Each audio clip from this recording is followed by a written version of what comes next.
Hi, today's video I'm going to teach you how to make an iced out centerpiece for your kitchen or your dining room table.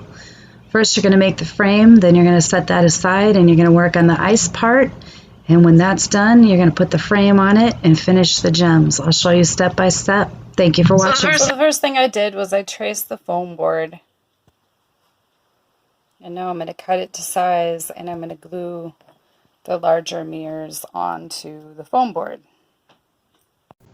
I used Jenga blocks for the frame, so here I just sized them to the foam board. Make sure when you trace your foam board and you cut it out, you leave enough room for the Jenga blocks.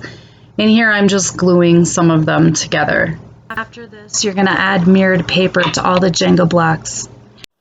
Okay, so now I'm using 3 Walmart mirrors and the candle holder mirrors. And I put them in the center, and I'm going to grab my Mod Podge and I'm going to start applying gems. I started placing the diamonds by taking a paintbrush and putting it on the foam board with Mod Podge. And then I would sprinkle the diamonds along the Mod Podge, and then I would squeeze them together and I would pat them down to create the iced look.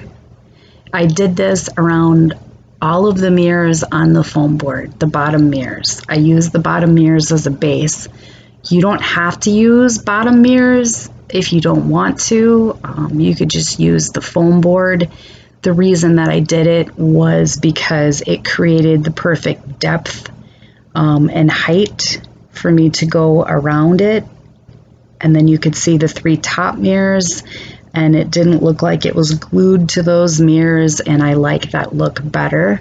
Otherwise, an idea is you could go ahead and you could use mirrors and you could just use like painter's tape and go around the edges of them. It's not going to have the same complete full effect. I think this looks a lot neater, a lot classier. Obviously, you're not going to see the bottom mirrors, but like I said, it helps with the depth. It helps to raise the top mirrors, and it's a lot easier. At least it was for me. Crack is obviously where the 2 mirrors meet. So what I'm going to do to rectify that, unless it doesn't bother you, I'm going to take these bigger gems that I got from the dollar store and stick some hot glue in this crack, and then I'm just going to go ahead and align up these gems.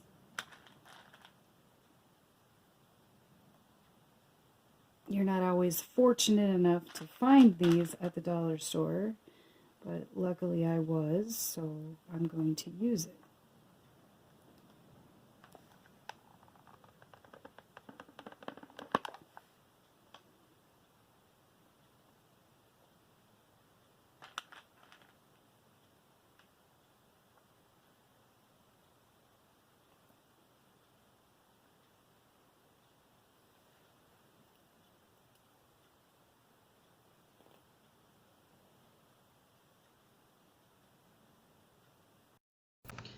For the creases on the top mirrors, I just went ahead and took the bigger sized gems again and filled in those creases by hot gluing on the gems.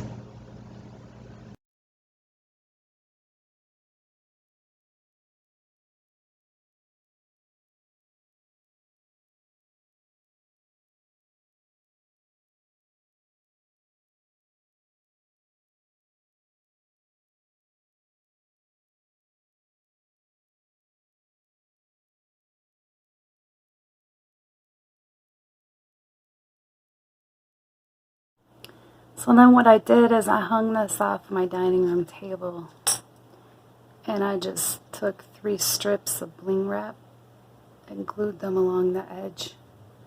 That way you couldn't see the foam board on the bottom. That covered it all up. So for the finishing touch here, I added on each long side 3 diamond fillers, the larger gems, and then 6 of the medium-sized gems on each side. I ended up gluing the gems for the final touch the same direction, and it looked rather goofy. So I would recommend sitting on the opposite side. You glue the fat part towards you or where the person would sit at the table, and the pointy part going in. And in order to achieve that, I had to sit on the opposite side and glue the fat part towards me, so that it didn't look goofy. Have a great day. If you have already, thank you. If not, please subscribe to my channel. Thank you very much for watching.